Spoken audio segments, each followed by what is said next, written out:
A chuva caía mansa sobre o telhado, a casa onde Carolina passara boa parte da infância.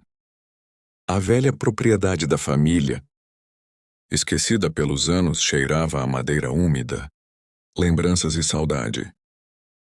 Depois da morte da avó Áurea, restou a ela a missão de esvaziar a casa para a venda. Mas havia algo dentro dela que resistia à ideia de se desfazer daquele lugar. Não era apenas uma casa. Era o último elo com tudo que lhe restava da infância. No terceiro dia de limpeza, quando já não aguentava mais abrir caixas de louças rachadas e fotografias em sépia, Carolina resolveu enfrentar o sótão. A escada era frágil, o teto baixo, e o ar, carregado de pó e tempo. Empurrou a tampa rangente e iluminou com a lanterna do celular. Ao fundo, entre maletas carcomidas e um baú coberto por um lençol amarelado, havia algo que chamou sua atenção. Uma caixa de madeira com fecho de ferro. Trancada, forçando o fecho com um velho gancho, a caixa se abriu com um estalo seco, revelando um maço de papéis. Fitas desbotadas, um broche antigo e, no meio de tudo, uma carta lacrada. Era um envelope grosso, amarelado, com uma caligrafia firme que Carolina nunca tinha visto antes. E ali no canto estava o nome que mudou tudo. Para Áurea, se ainda houver tempo, Carolina sentiu o coração acelerar. Aquela não era uma carta qualquer. Era uma carta de amor. Uma carta que por algum motivo nunca chegou às mãos da avó. Sentou-se no chão empoeirado e, com mãos trêmulas, rompeu o lacre de cera. As palavras no papel desbotado ainda conservavam uma ternura viva. Minha doce Áurea, se estás lendo esta carta, é porque talvez o destino tenha sido mais generoso do que imaginei. Fui impedido de te ver, de te explicar, de lutar por nós. Mas jamais deixei de te amar. Se algum dia souberes da verdade, espero que teu coração me perdoe. Para sempre teu, Elias. Elias. Carolina repetiu o nome em voz baixa. Ela nunca ouvira falar de nenhum Elias. Seu avô, o severo senhor Anselmo, jamais mencionara outro homem na vida de Áurea. Como poderia essa carta existir? E por que foi escondida? Atordoada, Carolina desceu do sótão com a carta nas mãos e o coração cheio de perguntas. Ali começava uma jornada que iria mudar, não apenas a história de sua família, mas sua própria maneira de ver o amor, o perdão e o destino. Mal sabia ela que, ao abrir aquela carta esquecida, tinha aberto também as portas de um passado que ainda respirava, esperando ser contado. Carolina desceu as escadas com passos lentos, ainda segurando a carta como se fosse feita de vidro. Lá fora a chuva engrossava, e parecia que o céu também chorava por algo antigo e mal resolvido. Sentou-se no sofá da sala, onde tantas vezes assistira a avó costurar em silêncio, cantarolar músicas antigas e olhar pela janela com aquele olhar distante, como quem esperava, sem esperar mais nada. A cabeça de Carolina fervilhava de perguntas. Quem era Elias? Por que ele dizia ter sido impedido de vê-la?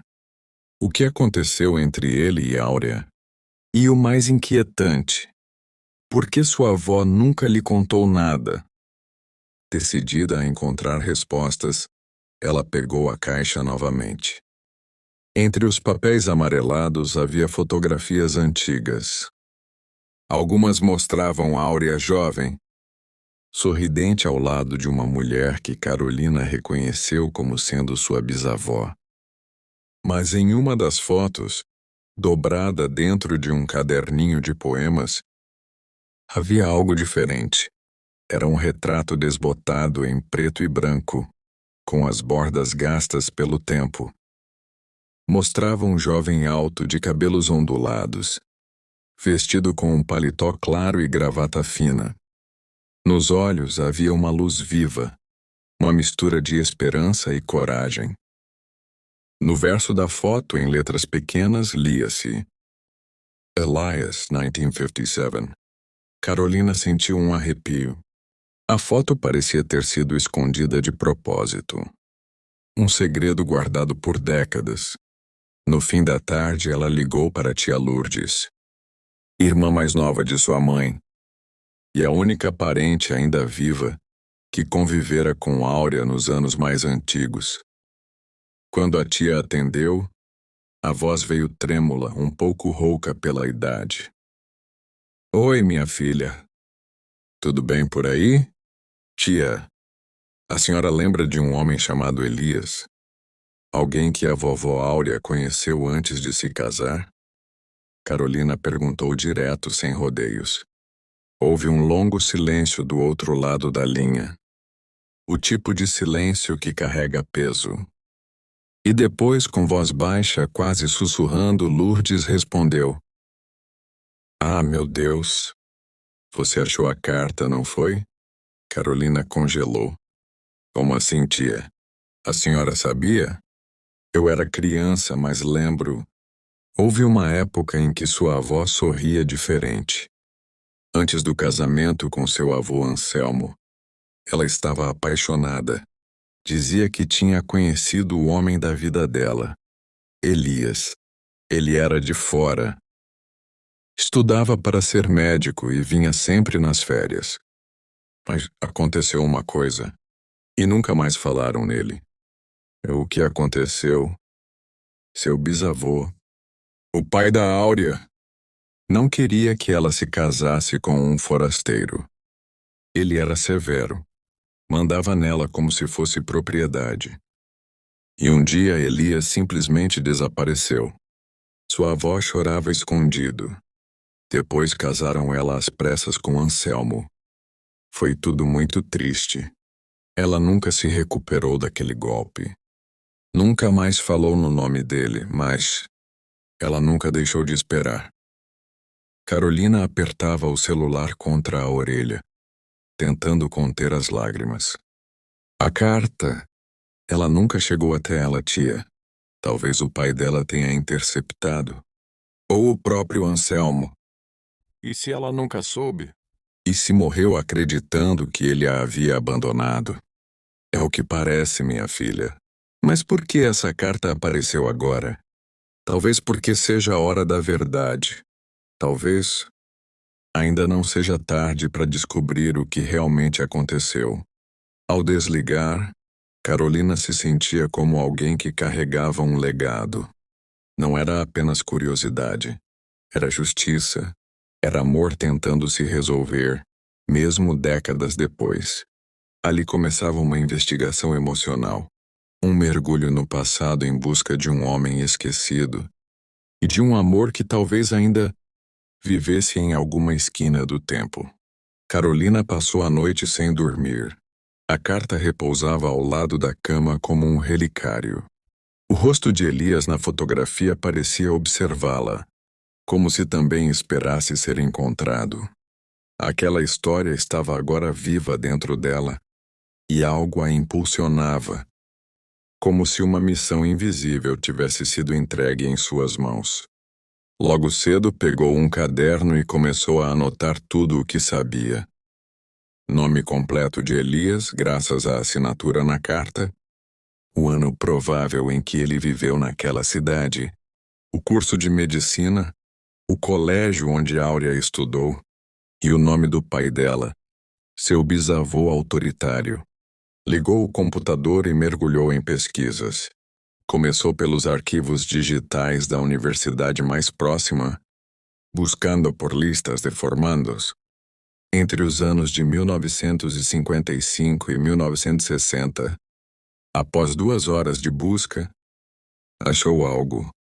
Elias Monteiro, turma de 1959, Faculdade de Medicina da Bahia.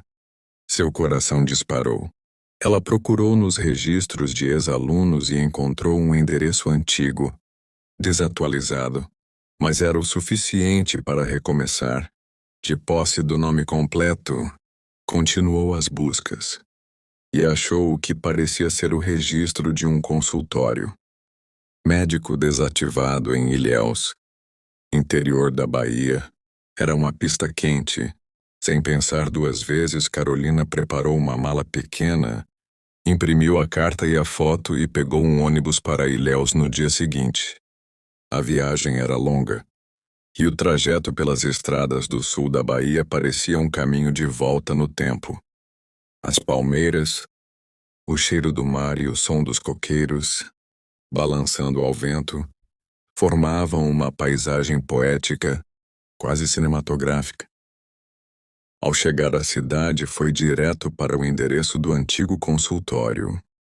Era um prédio colonial, com janelas de madeira descascadas e uma placa enferrujada ainda pregada na entrada. Dr. Elias Monteiro, Clínica Geral. Mas estava fechado. Perguntou a alguns vizinhos da rua. Uma senhora simpática que vendia cocadas lhe contou. O Dr. Elias? Ah, minha filha. Ele foi um homem bom. Salvou muita gente por aqui. Trabalhava até tarde, atendia de graça aos pobres. Mas depois que a esposa dele faleceu, ele se recolheu. Dizem que foi pro sul morar com um sobrinho. Nunca mais voltou. Carolina engoliu em seco. A esposa dele? Sim, era viúva também. Casaram-se tarde. Mas ele nunca teve filhos. Viviam os dois sozinhos. E olhe, se você for atrás dele, é melhor correr. Já tá bem velhinho. Disseram que ele já tá quase cego. Com o coração apertado, Carolina agradeceu e voltou à pousada. Aquela noite sonhou com sua avó jovem, correndo em direção ao mar, rindo. Elias a esperava na areia com flores nas mãos. Na manhã seguinte, com base em novas pistas, conseguiu encontrar o nome do sobrinho, Paulo Monteiro.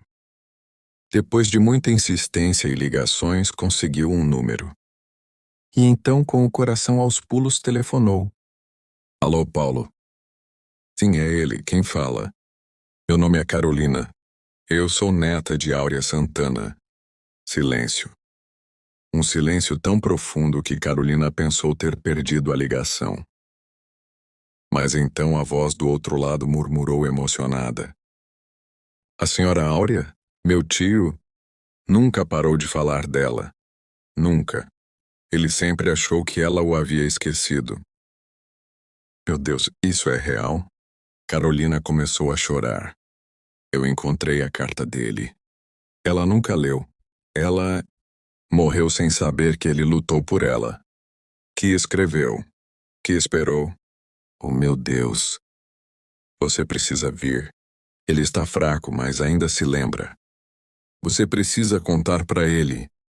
Antes que seja tarde demais. Do outro lado da linha, Paulo passou o endereço com a voz embargada.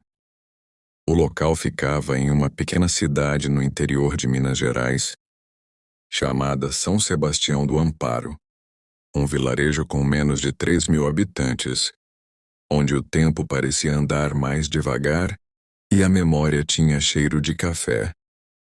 Coado e pão de queijo no forno a lenha. Carolina arrumou novamente sua mala. Levava agora não só a carta de Elias, mas também uma cópia da certidão de nascimento da avó, fotografias antigas da juventude de Áurea e um álbum improvisado com tudo o que descobrira. Mais do que isso, levava no peito uma urgência inexplicável, como se estivesse prestes a costurar dois corações separados há mais de 60 anos. A viagem de ônibus foi silenciosa. O balanço da estrada embalava pensamentos, lembranças e orações. Ela se perguntava como seria Elias agora. Será que ainda se lembrava do nome dela? Será que saber da verdade o alegraria ou traria mais dor? Ao chegar, foi recebida por Paulo. Um homem de cerca de 50 anos, olhar bondoso, barba grisalha e uma tristeza serena estampada no rosto. Ele está no quarto. Passa os dias deitado agora. Às vezes fala com o nada. Às vezes chama por Áurea, como se ainda esperasse por uma resposta que nunca chegou. Carolina respirou fundo. Caminhou pelo pequeno corredor da casa. As paredes estavam repletas de fotos em preto e branco, crucifixos, santos e recordações. Quando chegou à porta do quarto, Paulo anunciou com delicadeza: Tio, tem uma moça que veio de longe. Ela tem algo importante para te contar. A porta se abriu devagar. Lá estava ele. Um homem muito magro, de cabelos totalmente brancos. A pele fina como papel de arroz. Seus olhos estavam baços, quase opacos. A velhice e o tempo haviam tirado quase toda a visão. Mas não a luz da alma. Quando Carolina se aproximou, ele ergueu o rosto com esforço como se pressentisse. Ela se ajoelhou ao lado da cama. Seu Elias. Meu nome é Carolina. Eu sou neta de Áurea. Por um momento, o tempo parou. O velho homem trêmulo levou a mão ao peito. Áurea? Minha Áurea? Ela assentiu com lágrimas escorrendo. Ela nunca leu sua carta. Ela foi impedida. Morreu sem saber que o Senhor lutou por ela. Mas eu li. Eu vim para dizer. Ela também te amou. A vida não deixou. Mas ela nunca te esqueceu. E então Elias chorou. Chorou com um soluço contido por décadas. Chorou como quem perdoa o tempo. Como quem recebe, enfim, a resposta da oração mais antiga. Carolina segurou sua mão enrugada, e ali ficaram os dois. Durante horas ela contou tudo. As lembranças da avó, o jeito como ela falava dele sem saber que ainda era amada. Mostrou fotos. Leu a carta que ele mesmo havia escrito e, por fim, entregou-lhe uma rosa seca que encontrara prensada num dos livros de Áurea. Elias a segurou contra o peito. Ela era a minha primavera. E eu fui o inverno dela. Mas você trouxe o verão que eu nunca imaginei viver. Nos dias que se seguiram, Carolina permaneceu ao lado dele. Gravou vídeos, leu mais cartas, colheu relatos. Dias depois, Elias partiu. Sereno, com a carta de Áurea embaixo do travesseiro. Um pequeno sorriso no rosto, como quem finalmente adormeceu em paz. Carolina voltou para casa com uma história que mudaria não apenas a vida dela, mas a de muitos. A história de um amor que resistiu ao tempo, ao silêncio, à distância e à morte. E que encontrou redenção através de uma neta corajosa, guiada pela voz do destino.